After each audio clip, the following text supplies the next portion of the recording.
All right, what's up, everybody? We are on another episode of the 𝗖𝗥 𝗖𝗡 podcast, and today, instead of doing another short with Tommy, I have brought my friend on here, Jones. We met probably about a month ago, Yeah. technically.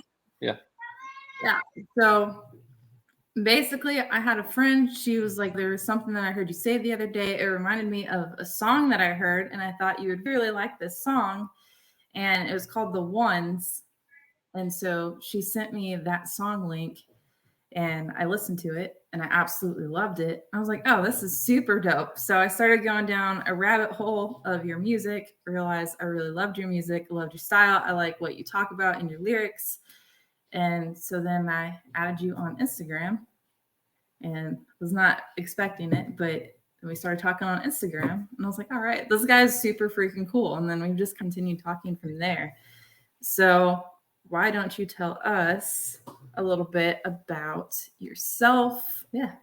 Cool. Yeah. First, thank you for having me on here. But yeah, I wondered like how you actually came across the music to begin with. But that was a Yep. cool story. But yeah, I go by Jones. I have a play on my name, Brad Jones. But not really a play on my name. It's my last name. But yes, I write music, record music. I'm a rapper, singer, produce a lot of my own stuff. But I do have a lot of people who are probably a lot better at that than me who helped me with it. But Yeah.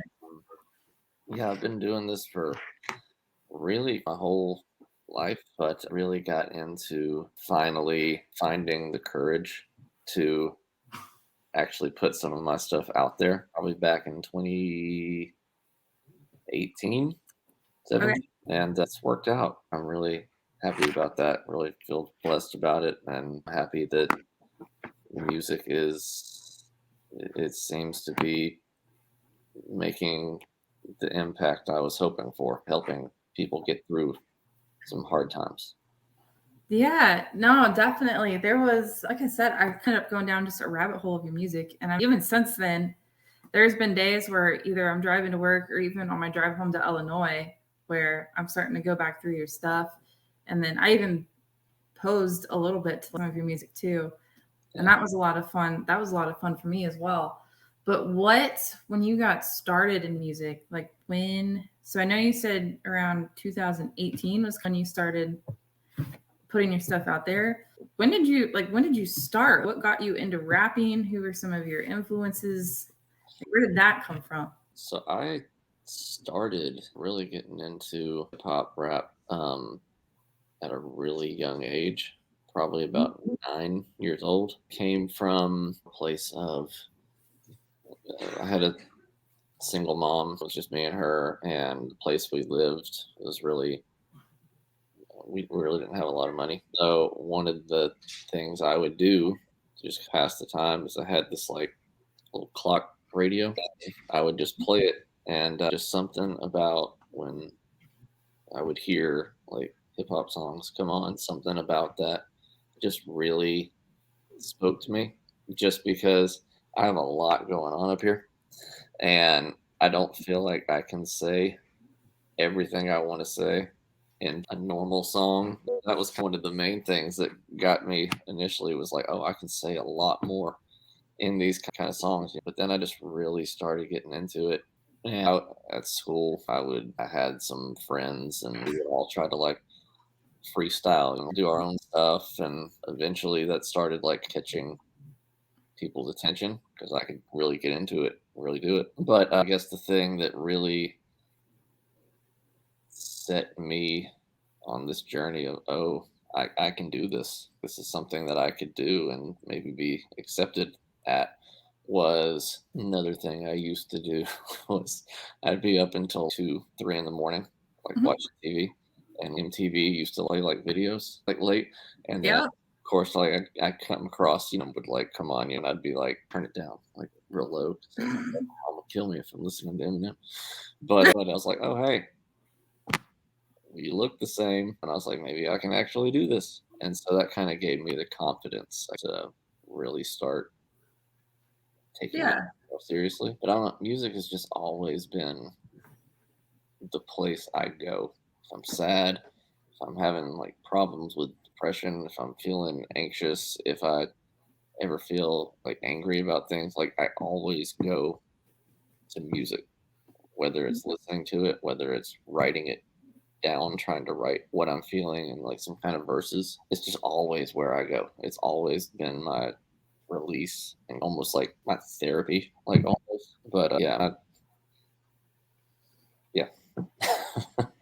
No, it's super cool. What I love on here is, and I think in hindsight, I'm seeing it in myself a little bit too, but whenever I talk to somebody that is starting to pursue a passion of theirs and like relentlessly try to pursue it and chase after it, it's really cool because when you ask what got them started, even if they think it wasn't until adulthood, like if you start really looking back, every single one of those people have found something. It was like something in their childhood where it was there. It just maybe wasn't cultivated, or maybe it was. Yeah. But it's funny. It's like every person that I talk to, it's their passion, I feel like, is actually ingrained in them as a kid. It's just like whether they have the support or like the encouragement or just the internal fortitude naturally to just be like, oh, something's here. I'm going to keep gravitating toward it. Yeah. So it's super cool. And I definitely would say that I'm excited to see where you go. I know, like I said, I listen to your music. I absolutely love it. I get excited when, honestly, like, I thought you would probably have been at it longer than you were, because especially when I was listening to ones and stuff like that. You know how when you listen to different artists, like you can really tell when they start out, and then you can tell as they grow into it a little bit more. Yeah. Granted, like I'm not a musician by any means, but to me, I felt like there was almost like a maturity there in your music already. So then realizing that, oh, like this guy is still like new. Like I was actually mind blown by that. Yeah, I guess like new in the sense of actually putting music out, but I've been doing it since a pretty young age. I've been performing it for a really long time. I might get into it here in a little bit, but like as I was going through a really dark time, especially with struggling with sobriety and like addiction issues, that's really what kind of pushed me to really start recording it and start putting it out. And I think that kind of evolved over time for why I was doing that. But yeah, and kind of something that you just said, I think is really true about if you trace back where somebody's passion came from and you kind of trace it back to a young age.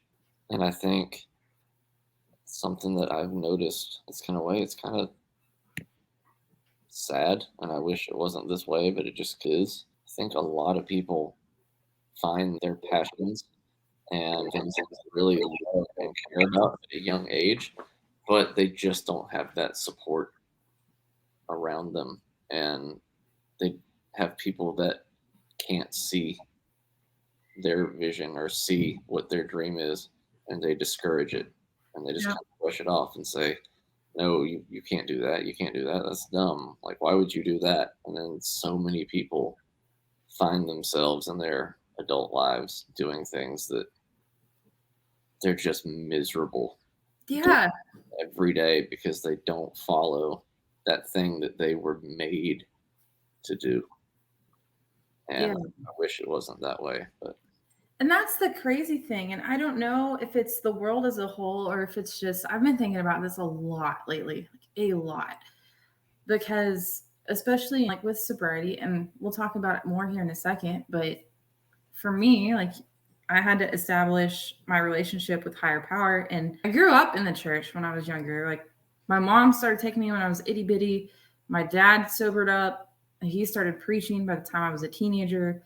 So I was literally submersed in it when I was like as a kid, but it wasn't until adulthood, it wasn't until sobriety, and then it wasn't until starting to pursue some of the things that I've always been passionate about, but never really developed as a child, that I look back and I can actually see where that desire and that drive was actually there. It was just like little memories and stuff from my childhood that I'd forgotten. When I went home to visit my best friend and I, we were laughing about it because she remembered all of that stuff. And so it's like, you see where you're at now. Like, it's no surprise that you're doing something like this. Cause like I could have seen you doing this as a kid. Yeah. And for me, I just feel like God truly puts something in each and every single person. And I'm not going to say that it makes life easier, like in the sense of that everything runs smooth, because it definitely doesn't. But I do feel like that, like once you establish that connection, it's like he will reveal to you, hey, I put this inside of you. Like, this brings you joy. Yeah. So I don't know if it's just because of spiritual side of people being broken. I told my mom, and then I told Kai, I don't feel like this world has necessarily like a physical or mental problem. I feel like everybody right now has a soul problem. Yeah, since like everybody's so worried about the physical, the material, mental health's becoming a big thing. So it's cool, but then nobody talks about the fact that they say mind, body, and soul for a reason. Yeah. And so I feel like right now it's just like a lot of people running around with just fragmented or fractured spirits and just have no way to make that whole again. And that's where most of that misery is stemming from. It just manifests everywhere else. Yeah, and a crazy thing is, I think a lot of people just assume that when they find that thing that they were made to do or that God put in their life to pursue, I think they think that, oh, once I can find that one thing, life's going to be so much easier and I'm going to be so happy and everything's just going to fall into place. And I think that's a backwards way of thinking. I don't think that the easy road is the one that's going to make people happy and feel fulfilled.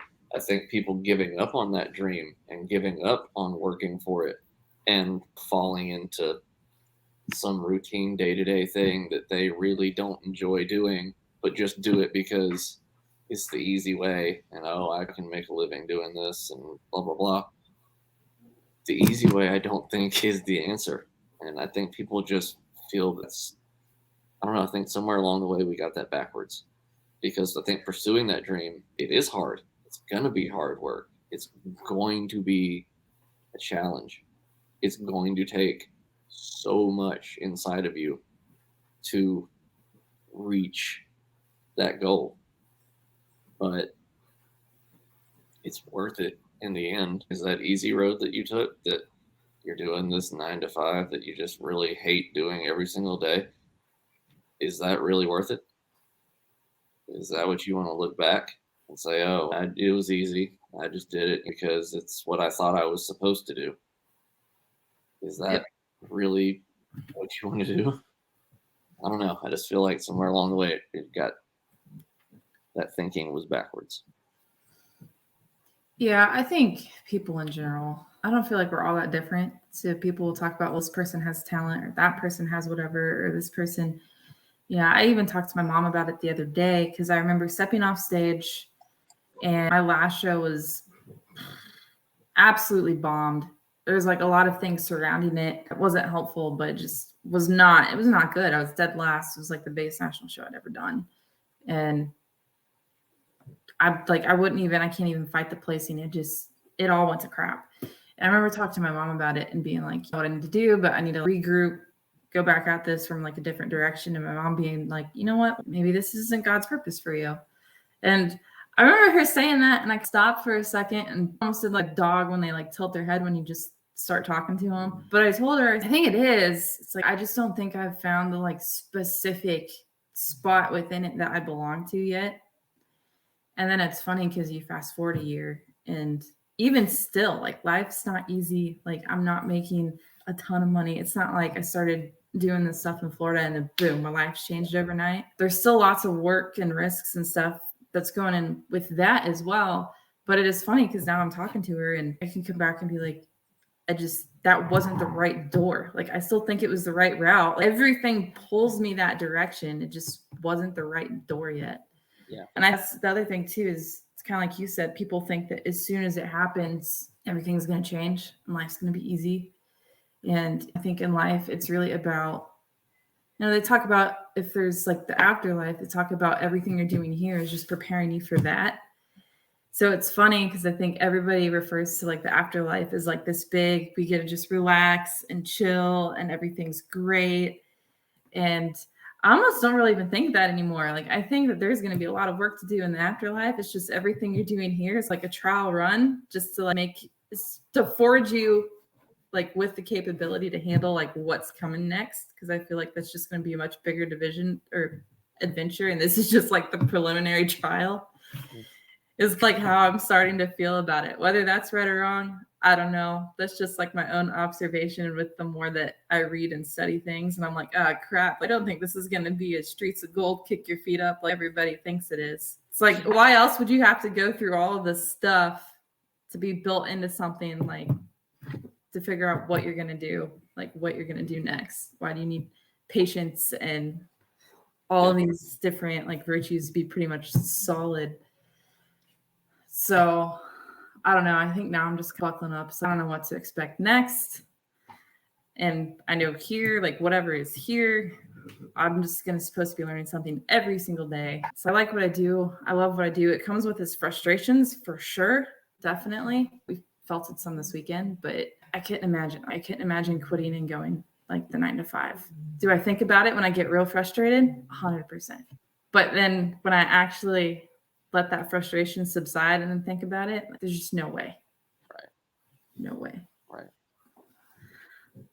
So speaking of higher powers and speaking of sobriety, I think that was like another thing on top of the fact I was just like, hey, I would just listen to your music. It's super awesome. I think sobriety was something that we both bonded over a little bit too. Yeah. So tell me a little bit about your journey with that. It has been, for me, just from the beginning, like, I am somebody who has really struggled with depression really my whole life, horrible anxiety about everything, like my whole life, and just not feeling really accepted anywhere, whether that has always been the case or not. It's just how I've kind of felt. It just felt very alone. And for me, my experience when I did take that first drink in my life, all of a sudden I felt relaxed and I wasn't anxious and yay, I can have fun. And that's how it started. But little did I know at the time, I very addictive personality. I'm somebody who, if I am going to do something, I go all in 110%, no matter what it is. And so, unfortunately, that's how I approached the drinking. I mean, it developed into, every now and then to the point where there was no such thing anymore as one drink. That was not going to happen. Even if I told myself that, it was not going to happen. It was going to end in I'm passed out. That's it. Yeah. But it became almost way of like self-medicating the anxiety and the depression. And every time I would feel upset about something, I'd drink. And it got so bad. I've literally hit rock bottom where I have lost just about everything because of the addiction and because of the drinking. Just could not shake it. And unfortunately, it really did, hitting absolute rock bottom and having a lot of personal pain and loss and embarrassment because of that to finally get me to wake up and try to stop drinking. I talk about it quite a bit. There's a song that I wrote called Look at Me, which is in a way our part of my story of when I actually did hit that rock and the things that happened that day and that I went through that I remember. But I started to really work really hard at not drinking anymore, at trying to break that addictive cycle that I was in. And I think the thing for me that the mindset that I had to get into was, this is not just okay, we're in the 12 steps. Step one, I admit that I have a problem and start going to meetings and, oh, everything's going to get better now. It wasn't really that. Honestly, for me, the meetings made it worse. It really did. I'm trying to stop drinking, but I'm going to go to these meetings that everybody's just talking about drinking. I had to develop this mindset of, you hear people say, take it a day at a time, but it doesn't have to just be a day at a time. I've taken it a day at a time, a hour at a time, minute at a time, a second at a time. Yeah. And it's been tough. And I think sometimes people think, oh, I'm sober now, it's never going to be a problem again. But I think anybody who has gone through this knows, you're always, whether you are sober or not, you are always technically an addict. And so you have to protect yourself from those things and against those different triggers that are going to potentially cause you to go down that road. It's hard. Yeah. It is. I've been sober for some time now, but that doesn't mean that I've just quit thinking about it. That doesn't mean that every now and then I have to check myself and pull back and go, whoa, let's think about this for a second. But from the artist side of it, I use my music sometimes when I do feel that way to pour those feelings into song, into lyrics. And that kind of helps me to empty out some of those feelings. But that's a really long way of me trying to explain. No, you hit a lot of good things in there. And it's funny. So I'll pick up 2 years here in October. It's a little less than a month. And I can remember when I first started, it's like, talk about the pink cloud thing. It's like I had a delayed one. And then I think it was around months for me, like 0 to 4 were awful. Once I got to 4 or 5, there to probably 6, 7, I was like, all right, this is good. Maybe even 8, 9. I was like, this is all right. And then things that were crappy in life started to happen, but I felt decent. But then it was like that 1 year mark started to come up, and I felt like I was doing the right thing. I felt like I was making the right moves. I was doing what people were telling me to do. And everything in my life just fell apart all of a sudden. And some of it was things that needed to happen. I switched. So I got out of the military. I got medically discharged there. So stepping into a civilian world completely, I didn't think it would be that weird because I never felt like I attached my identity to the military all that much. Some people really do, and they really struggle. So I thought it wouldn't be that hard. Then I realized even though I was there for almost 7 years, the way that they operate and that mentality is so different than the majority of people like outside. But the first couple months especially were super hard, especially just being around groups of new people that I didn't know and just listening to the things that they talked about or the things that they would complain about or whatnot. So I started feeling like an outsider again. Then it was the next thing was like, well, shoot, now like marriage is gone. Like he's not here. Like I'm not gonna be able to afford this house by myself, especially starting a new career. So that had to go. So it was just like all these different changes, like the career change, the relationship change, financial change. You had it, you can name it. Like it was probably happening. And I remember just thinking, what the hell? What just happened? Like I'm sober. Like I thought everything was supposed to be okay. And that was my first lesson where when they say everything is going to be okay, it's not because everything around you is going to be okay. It's because inside of you, you are going to be okay, despite all of that stuff. So I had to learn that really hard lesson. It was just like ghosts of my past were like popping up out of nowhere. It was bizarre. Somebody came up to me. I had a ton of time, and I was talking to him about it, and he's like, "You're ready for it." He's like, this whole like sobriety thing, at least with us, is developing that relationship with God, turning your will over and turning your trust over, and this was like your first big, all right, like you think you got it, Chica? Like, here we go. So it was a big wake-up call. And then now I realize when I hear the new guys come in and they start talking about it, and I can tell that they're on their pink cloud and they're like, oh, everything's so much better now. And I feel like that just like crusty person that's like, just wait, coming. Not saying life won't be good, but man, you're about to have a wake-up call. It's crazy how when you do get sober, you do get real serious about it. I think it's crazy how we tend to create these milestones with it. I'm going to go 30 days. Okay, now I'm going to go 90 days. Now 6 months.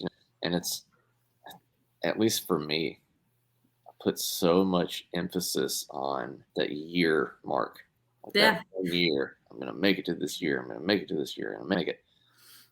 And then you get to the year and it's, oh, okay. It's another day. This really doesn't feel any different than it did yesterday or the day before. You think it's going to be this big, like, awakening. You're going to hit the year and it's never going to be hard again. But for me personally, it's I hit that year and the first days after hitting that year, it was almost as hard for me to stay away from it than it was in the very beginning. Because it's like you hit that year and you put so much emphasis on it, and then you're just stuck with this, okay, now what? Kind of a feeling where honestly, it's not really about those milestones are good to have. Yep. For maybe from a mental standpoint, get here. Okay, now I'm going to get here, and it helps you to move forward. But I think anybody going through that also needs to understand this has to be a lifelong journey. It's a lifelong decision. It's not a 90-day decision. It's not a year decision. It's not a 5-year decision. It's life. So when I talk to people about it, try to encourage them that, hey, I know it's good to hit these milestones, but just be ready. Just be ready that this is a lifelong journey for you, and you are going to be tested along the way. Yep. You're going to be tested at year 10. I haven't made it there yet, but you're going to be tested along the way, and it can be at the most random times. But I think kind of something that you said that from a rapper standpoint would actually be an awesome lyric. That just because everything on the outside's not okay, you're going to be okay on the inside. That's a really cool way of thinking about it, and how you've gone through all this struggle, but really it was training you on the inside to be strong enough for when those tests come, you're ready for them. Yep. That's cool. Yep. And that's what I said, like everybody, because really it is like the program that I work, it's a soul thing. Yeah. Like you take care of that, like you're going to have the energy to take care of your body. You're going to have the energy to help keep your mind pretty clear. But it's not about, do I have a better car now? Do I have a nice house now? Am I happy in this outer circumstance, this relationship great? Like sobriety doesn't change any of those things. The only thing it changes is everything you do and your perspective with it and how you go about living. Yeah, but that in itself can change how you see all of that stuff around you. Yep. Maybe the outside is not where you want it to be, but because you are sober, because you are healing on the inside, it just mentally, it lets you look at things in a whole different light, and you can find the upside to things, and you can be thankful for it. You can just find the different blessings in things that you couldn't have seen before. Yeah. Now, I think in the last couple of years,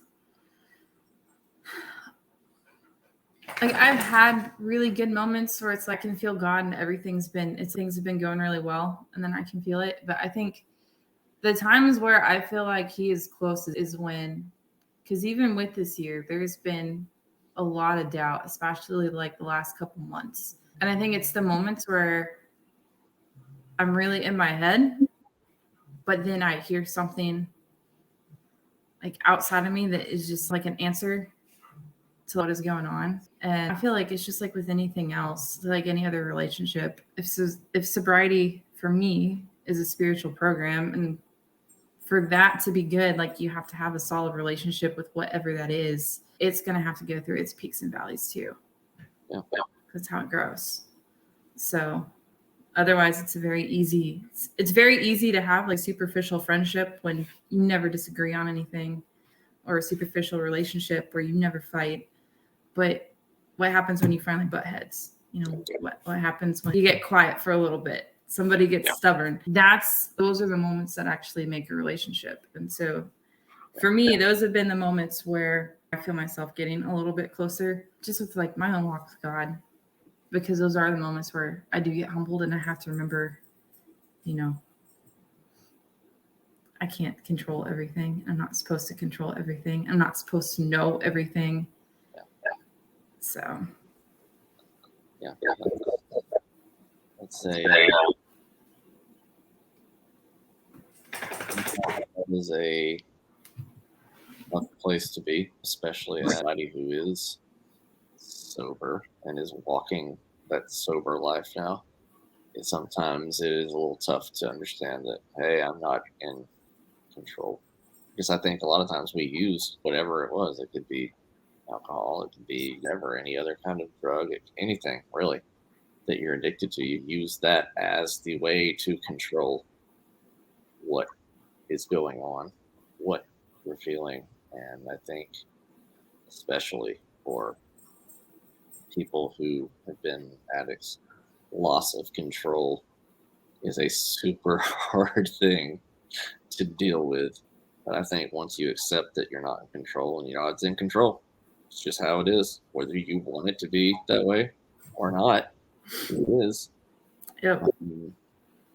I think once you can accept that and see that, it's just a much better place to be. Yeah, and I think you can stay more present with it too. And I think that, again, the more I've been reading a lot of C.S. Lewis lately, and man, I wish I would have read his stuff sooner. But at the same time, I'm also glad that I didn't, because I feel like I might not have appreciated it as much. But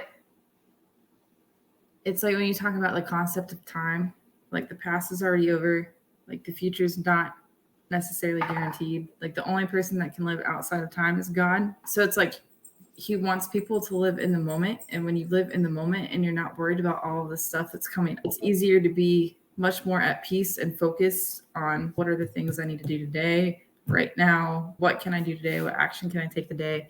And all your energy can go to that. And I think a lot of times when, at least for me, when I start trying to control and dictate things, it's because I'm looking farther out than I'm supposed to. And I am trying to put all the pieces in place to get that outcome. And it's just all that energy when literally all I would have had to do is been like, cool, that's where I would like to go. Maybe. What do I do today to get to that point? And then that's it. And just leave it at that. Yeah. One thing that I tell myself when I start to let my past kind of creep back up and dictate the way that I'm feeling about things or how I'm thinking about certain situations or where I'm at today, one thing that I started telling myself is, I've passed my past. I'm past that now. Like it's back there. I can't go back. Quit worrying about it. Like it is what it is. Move forward. Focus on what's happening right now. What can I do today? Because nothing I do today is going to change anything that happened back then. Yep. Just focus on today. And then Yep. that will dictate where I can go in the future. But I can't just push a button and be in the future. Can't control it. Can't control what's already happened. I can only control what I do in the here and now. So, yeah, it's just something that I started telling myself a while back. This is good. This is like a good thing. I feel like I needed this because I feel like there are some things that I've been like struggling with. I think I've reached out to you a little bit where I'm just like, I don't know. Like, how do you know sometimes when you're doing something that's supposed to be like your purpose or not? I feel like you've said a couple things today that reminded me where I need to keep my head at just through conversation.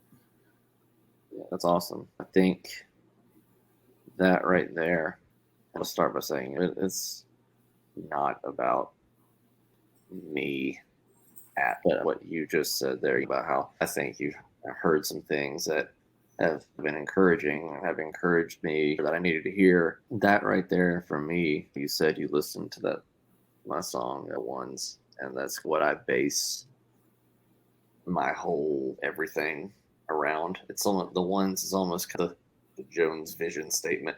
Everything that I say or do is just based on things that I've learned from personal experiences or struggles or my own scars that I have or things that you got to hear from other people who have encouraged me. And I just feel it's the whole point of the ones. Like when I say we are the ones, that song, the whole chorus of it was, this is for the ones like me. And in saying that, I think the whole point is there's so many of us who feel alone and who feel like we're the only ones going through whatever it is, and we're in this dark place by ourselves, or we're struggling with this addiction, or we're heartbroken over this, or we're depressed and no one understands. What the thing is, while those experiences might possibly be unique to us, there's so many of us who are going through the same kinds of thing, and we are not alone. But I think so many of us don't talk about it. We don't talk about the struggles, or we don't talk about what we're thinking. We don't talk about mental health. We don't talk about, hey, I may have a problem with this drug or drinking or whatever, because we're ashamed of it and we think people will judge us.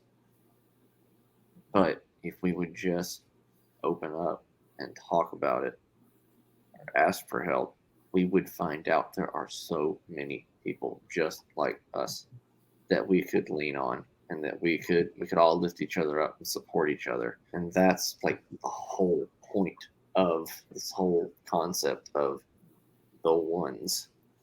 It's a play on words, really. And one sounds singular, feel alone. It's this whole group. Like, we are the ones who are going through these things, and we can lift each other up. And so that's just always been my hope. Like, I can be vulnerable, honest, sometimes probably way more honest than I really want to know in this music. But if it can just reach somebody and help them and inspire them, it's worth it. And that's the whole point. And I think when all of us, whatever our passion is, whatever that gift is that we have, I think if we use the to encourage others, to lift each other up, to inspire, to help people, to push each other to that next place in life that will make us better. I think once we start doing that, regardless of where we are in the material or the physical life, I think that is when we've made it. That is when we are fulfilling that purpose, because I personally believe that is what it's for. I think the gift is called a gift, not just a gift to you, but it's a gift that you can share with others. It's something that's just my whole perspective on it. I don't think your personal gift is a gift if you're not giving it to other people. Yeah. That's the whole point for me.